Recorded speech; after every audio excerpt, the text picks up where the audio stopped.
Welcome back students. स्वागत है आपका आपके इस यूट्यूब चैनल में जिसका नाम है Mauli the academy of excellence the conceptual learning platform.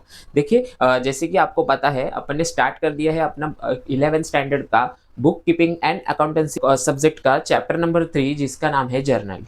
और उसमें हमने प्रीवियस लेक्चर में देखा था कि जो जो सपोर्टिंग डॉक्यूमेंट्स होते हैं उसका मतलब क्या होता है, जर्नल बनने से पहले क्या क्या प्रोसीजर फॉलो की जाती है और कौन कौन से रिकॉर्ड रिकॉर्ड कर लिए जाते हैं, कौन कौन से डॉक्यूमेंट्स जो है जो इंपॉर्टेंट होते हैं जर्नल प्रिपेयर करने के लिए, वो कैसे फाइलिंग करके प्रॉपर रखे जाते हैं। मीन्स कि इंपॉर्टेंट कॉन्सेप्ट हमने सीखे थे।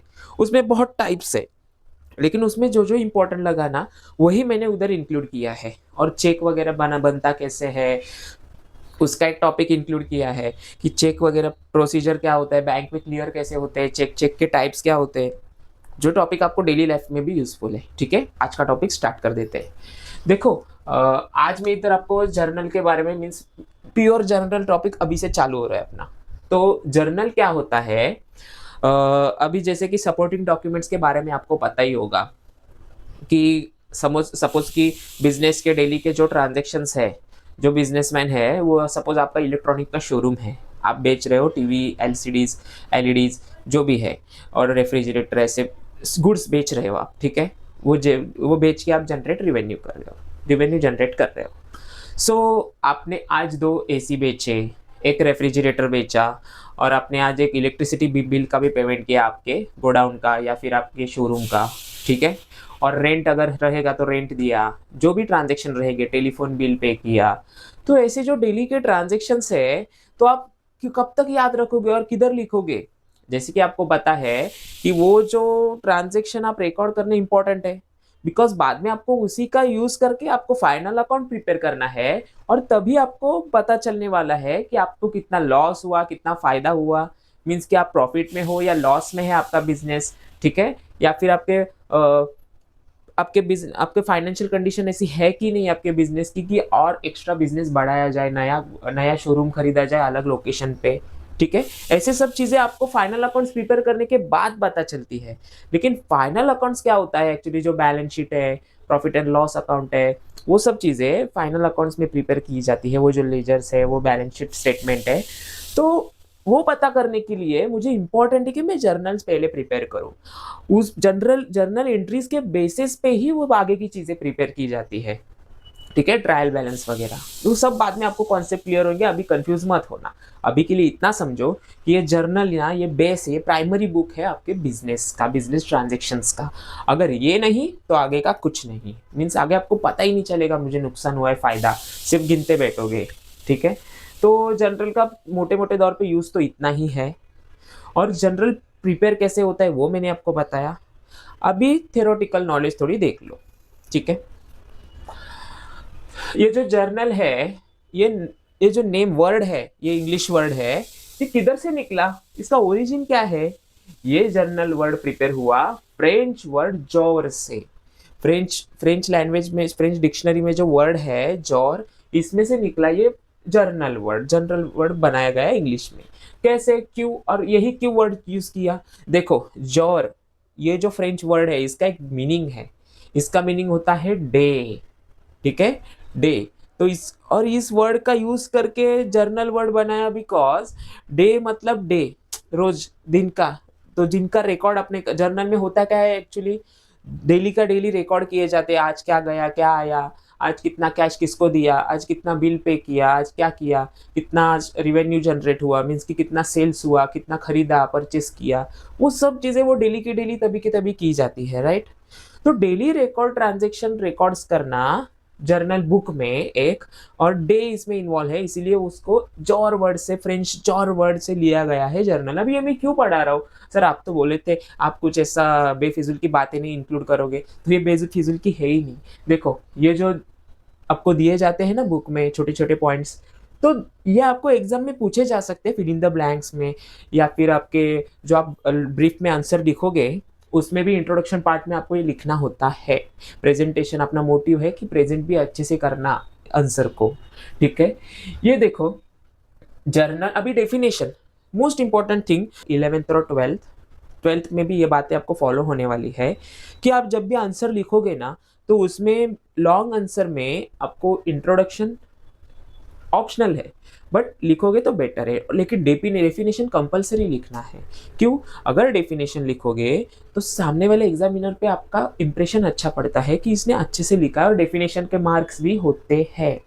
ठीक है, क्वेश्चन में बताया नहीं जाएगा कि डेफिनेशन लिखो, बट उसके मार्क्स होते हैं। अगर आप proper definition word to word लिखोगे तो उसके आपको एक दो मार्क्स मिल ही जाएंगे, और एक एक मार्क्स बहुत इंपॉर्टेंट है। ये बात आपको ये बात अब नहीं पता चलेगी, ये बात आपको 12th में पता चलेगी। ठीक है, तो अवेयर रहना इस बात से, इसीलिए मैं हर एक टॉपिक में मैं डेफिनेशन लेके आ रहा हूँ। अब ये देखो, आपके बुक में आपको 2-4 जितने भी हर एक टॉपिक में अलग अलग डेफिनेशन मिलते हैं। हर एक टॉपिक में 2-4 डेफिनेशन तो रहते ही है, लेकिन उसमें से सिर्फ एक ही डेफिनेशन करनी होती है। ऐसा नहीं कि जितने ज़्यादा डेफिनेशन करो लिख के आओ, कोई मतलब नहीं है। एक डेफिनेशन सिलेक्ट करो जो आपको प्रॉपर याद रहे, वो मोस्ट इंपॉर्टेंट है। वो डेफिनेशन याद करो मीन्स समझ के लो तो याद रहेगी। एक हाथ वर्ड इधर का उधर हो गया चलता है। ठीक है, अभी जैसे कि आपको अपनी बुक में ना 2 डेफिनेशन दी थी टेक्स्ट बुक में, तो उसमें से मैंने एरिक कोल्हर, अगर ये नाम भी याद रखोगे तो वेल एंड गुड है, जिसने ये डेफिनेशन प्रिपेयर की है, राइट। तो ये डेफिनेशन है क्या? Journal is a book of original entry recorded transactions not provided for in specialized journal. देखो, जर्नल इन्होंने क्या बोला है कि जर्नल एक बुक है, ठीक है, जो एक ओरिजिनल एंट्री रिकॉर्ड की जाती है कोई भी ट्रांजेक्शन की, उसी के बेस पे आगे फाइनल अकाउंट्स प्रिपेयर होता है ना। तो इसीलिए ये बोला है कि ओरिजिनल एंट्री रिकॉर्ड की जाती है हर एक ट्रांजेक्शन की, not provided for in specialized journals. ठीक है, देखो स्पेशलाइज्ड जर्नल एक बुक होती है, प्रॉपर कॉम्बिनेशन होता है, मीन्स कैश वगैरह आया, जो आया, बिल्स वगैरह पेमेंट किया, परचेस किसी से कुछ खरीदा, किसी को कुछ, ये मिक्सअप होता है ना ट्रांजेक्शन, अलग अलग टाइप के ट्रांजेक्शन है ना। ये रेंट पे किया, इलेक्ट्रिसिटी बिल पे किया, तो ये अलग अलग ट्रांजेक्शन मिलके आप जर्नल बुक होती है। ठीक है, एक बुक होती है, किताब जैसे आपकी बुक है नोटबुक, वैसे तो उस बुक में आप एंट्री करते हो हर एक मिक्सचर का। ठीक है, क्या हुआ क्या नहीं हुआ, तो वही बताया गया है। ठीक है, देन लिखा है इंपॉर्टेंस। अभी जर्नल सर प्रिपेयर करना जरूरी क्यों है? जैसे कि मैंने आपको पहले ही बता दिया है कि फाइनल अकाउंट्स प्रिपेयर करने के लिए, लेकिन 2-4 टर्म्स है जो मुझे एक्सप्लेन करने जरूरी लगे। देखो, जर्नल में क्या क्या होता है, क्यों जरूरी है जर्नल प्रिपेयर करना। इसमें इंक्लूड होता है all types of business transaction, जैसे मैंने अभी डेफिनेशन के ऊपर आपको बताया कि इसमें एक ही प्रकार के ट्रांजेक्शन नहीं होते। बिजनेस में जो इन्वॉल्व होते हैं वो हर एक प्रकार के ट्रांजेक्शन इसमें एंट्री की जाती है, जैसे कि कैश के बारे में, बिल पेमेंट के बारे में, या फिर बैंक में अगर आपने पैसे जमा भी किए तो उस बारे में, बैंक से निकाले तो उस बारे में, मतलब हर एक नेचर के ट्रांजेक्शन रिकॉर्ड किए जाते हैं। ऐसे नहीं कि एक ही प्रकार के रिकॉर्ड करो, बेचा है तो बेचने की रिकॉर्ड करो, खरीदा है तो खरीदने की, ऐसे नहीं है। इसीलिए इसको जर्नल बोलते हैं, इसमें सब इन्वॉल्व होता है। और ये इंपॉर्टेंट इसलिए है कि एक ही किताब में आपको सब समरी मिल रही है कि क्या हुआ क्या नहीं हुआ, अलग अलग बुक्स मेंटेन करने की जरूरत ही नहीं पड़ रही है आपको। ठीक है, तो then provides necessary information about transaction. देखो, ट्रांजेक्शन के बारे में इंपॉर्टेंट इंफॉर्मेशन आपको मिल जाती है, जैसे कि सपोज मैंने किसी से सामान खरीदा, तो क्या गया मेरे पास से, कैश गया मीन्स मैंने उधारी पे खरीदा या फिर पैसे देके तुरंत खरीदा। ठीक है, वो सब बातें, वो ट्रांजेक्शन के बारे में इंपॉर्टेंट चीज़ें जर्नल देख के ही पता चल जाती है। वो एंट्री कैसे होती है, क्या होती है, वो करने के बाद आपको समझ में आएगा। देन लिखा है डेट वाइज रिकॉर्ड। अभी कोई भी ट्रांजेक्शन आप जब जर्नल में रिकॉर्ड करते हो तो उसमें डेट होती है। इधर तक तो पता चला कि ट्रांजेक्शन्स रिकॉर्ड कर लिए जाते हैं, और उससे अपने को ये पता चलता है कि किस बारे में ट्रांजेक्शन हुआ है। ये सब छोटी छोटी बातें आपको पता चल रही है, लेकिन मोस्ट इंपॉर्टेंट, किस तारीख को, किस दिन को, कब ये ट्रांजेक्शन रिकॉर्ड हुआ, आप याद रख सकते हो क्या? नहीं रख सकते। इसीलिए ये जो जर्नल है उधर एक डेट का भी कॉलम होता है, जिसमें सब तारीख वाइज, डेट वाइज सब नोट डाउन कर लिया जाता है कि बाद में 1 साल बाद भी अगर मैं देखूँ या फिर जब फाइनल अकाउंट्स बनाने जाऊँ तब देखूँ तो मुझे पता चलेगा अरे इस दिन को ये ट्रांजेक्शन हुआ था। ठीक है, सब प्रॉपर डेटा आपको मिल जाएगा, तो इसीलिए जर्नल इंपॉर्टेंट है। बेस्ड ऑन अकाउंटिंग सपोर्ट, ये देखो जनरल एंट्रीज ऐसे ही नहीं कर ली जाती। अभी फॉर एग्जांपल आपने कुछ सामान बेचा, ठीक है, तो अगर आपने बेचा, आपके पास पैसे आए, आप एंट्री कर लोगे। लेकिन ऐसे ही नहीं, जैसे मैंने प्रीवियस लेक्चर में आपको बताया था, सपोर्टिंग डॉक्यूमेंट्स होते हैं। सपोर्टिंग डॉक्यूमेंट्स मतलब जैसे कि आपने सामान बेचा तो आपने बिल बना के दिया होगा सामने वाले को, इनवॉइस दिया रहेगा, उसने कैश दिया है आपको, तो ठीक है, तो आपने कैश मेमो जनरेट किया रहेगा। तो वो जो जो छोटे छोटे डॉक्यूमेंट्स है वो आप फाइलिंग करके रखोगे, ठीक है, और उसी तारीख का नोट करोगे जर्नल एंट्री में कि अरे अगर मेरे पास कोई डॉक्यूमेंट है तभी और तभी मैं इसमें जर्नल एंट्री में एंट्री कर रहा हूँ, जर्नल बुक में एंट्री कर रहा हूँ। क्यों? अगर कल को जाके सपोज मैंने एंट्री तो कर दी, मैंने सामान बेचा, मुझे पैसे मिले, एंट्री कर दी, लेकिन मुझे बाद में जाके ये कोई पूछेगा कि अरे एंट्री की है लेकिन क्या प्रूफ है तेरे पास कि तूने सच में सामान बेचा, इसके तेरे पास पैसे आए हैं, ठीक है, अपने ऐसे ही 2 नंबर का कुछ करके भी पैसे आए होंगे तो वो प्रूफ करने के लिए आपके पास एक लीगल डॉक्यूमेंट होता है, ठीक है, सपोर्टिंग डॉक्यूमेंट बोलते हैं उसको, मीन्स कि ये एंट्री को सपोर्ट कर रहे हो डॉक्यूमेंट्स, उसके बेसिस पे ये एंट्री करी गई है, ठीक है। तो जैसे कि बिल है, ठीक है, या फिर कोई भी वाउचर्स है, जैसे कि मैंने प्रीवियस लेक्चर में एक्सप्लेन किया था वाउचर्स क्या होते हैं, इंटरनल वाउचर्स, एक्सटर्नल वाउचर्स, ठीक है, नहीं देखा तो देख लो, डिस्क्रिप्शन बॉक्स में लिंक मिल जाएगा। तो वो वाउचर के बेस्ट पे मैंने एंट्री करी है और वो एक लीगल डॉक्यूमेंट है जो कोर्ट भी मानता है, ठीक है। कोर्ट आपके जर्नल एंट्री को ज़्यादा इंपॉर्टेंस नहीं देगा, मानेगा नहीं, लेकिन कुछ इशू हुआ, आपके पास लीगल डॉक्यूमेंट है जैसे कि बिल्स, इनवॉइसेस वगैरह, रिसिप्ट वगैरह, या फिर वाउचर ही सही, तो वो कोर्ट एग्री करेगा, मानेगा कि ये जेन्युइन है, ऑथराइज्ड है, ठीक है। देन लिखा है find and prevent errors.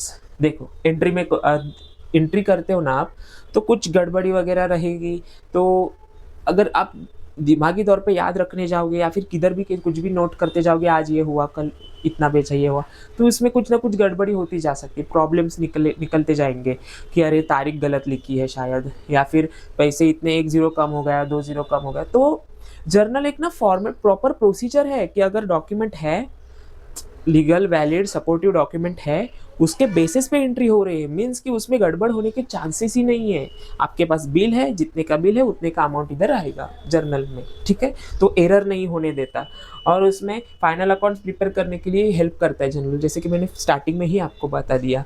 Final accounts means क्या, जिसको देख के ऐसे अकाउंट होता है, फाइनल अकाउंट मीन्स जिसको देख के आपको पता चलेगा आपका बिजनेस प्रॉफिट में है, लॉस में है, आपके बिजनेस की फाइनेंशियल कंडीशन क्या है, ठीक है, कि और एक नया बिजनेस चालू करूँ इसके रिगार्डिंग, नया शोरूम खोलूँ, या फिर नहीं ज़रूरत नहीं, या फिर लॉस में हूँ मैं, इसी को थोड़ा इंप्रूव करूँ। ये सब बातें आपको किससे पता चलेंगी? इनडायरेक्टली जर्नल से ही। जर्नल का यूज़ करके फाइनल अकाउंट्स प्रिपेयर करोगे, उसके बाद उसको देख के एनालाइज करोगे।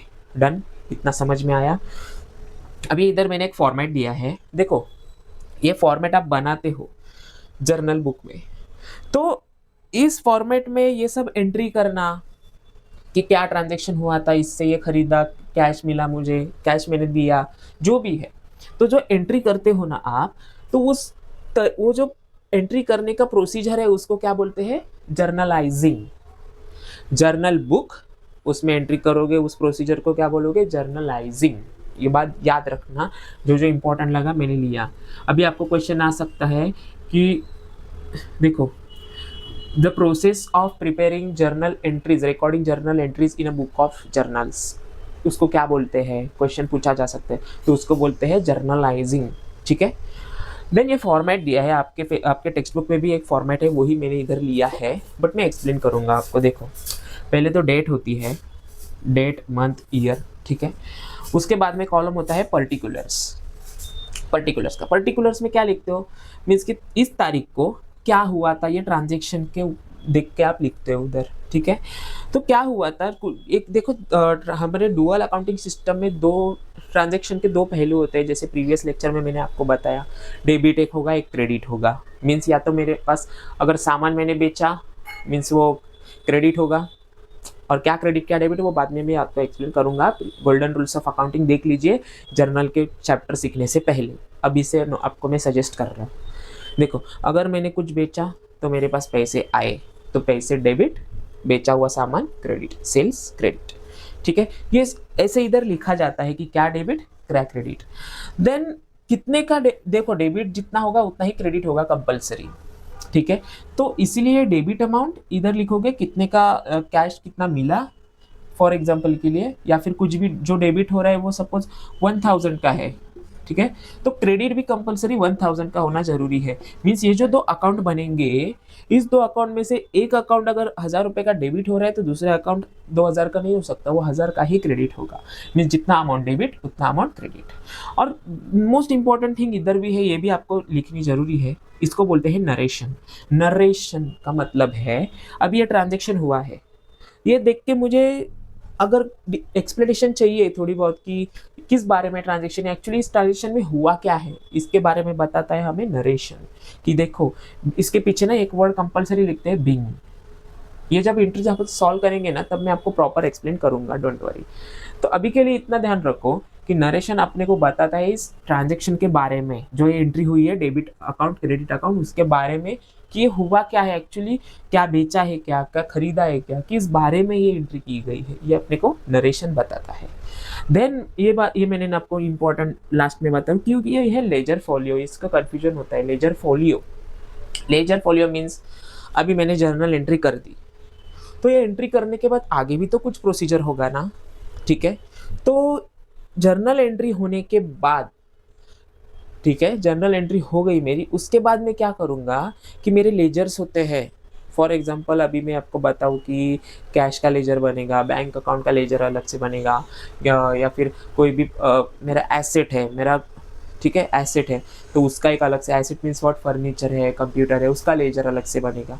तो ये जो लेजर्स वगैरह प्रॉफिट एंड लॉस अकाउंट, वो सब जो लेजर्स है उसके कौन से पेज पे ये एंट्री मुझे मिलेगी, उस पेज का, उस लेजर के बुक में जो पेज रहेगा उस पेज नंबर में इधर डाल दूंगा कि अभी मैंने सपोज एंट्री ओपन की, या फिर मेरे को वेरीफाई करना है, तो मैं क्या करूँगा, जर्नल एंट्रीज की ये जो बुक है मेरी, ये ओपन करूँगा, तो ये ट्रांजैक्शन देखूंगा, अरे ये ट्रांजैक्शन किस लेजर में लिखा है मुझे पता करना है, तो मैं इसको देख के इसके आगे जो नंबर होगा लेजर फॉलियो ये देखूंगा।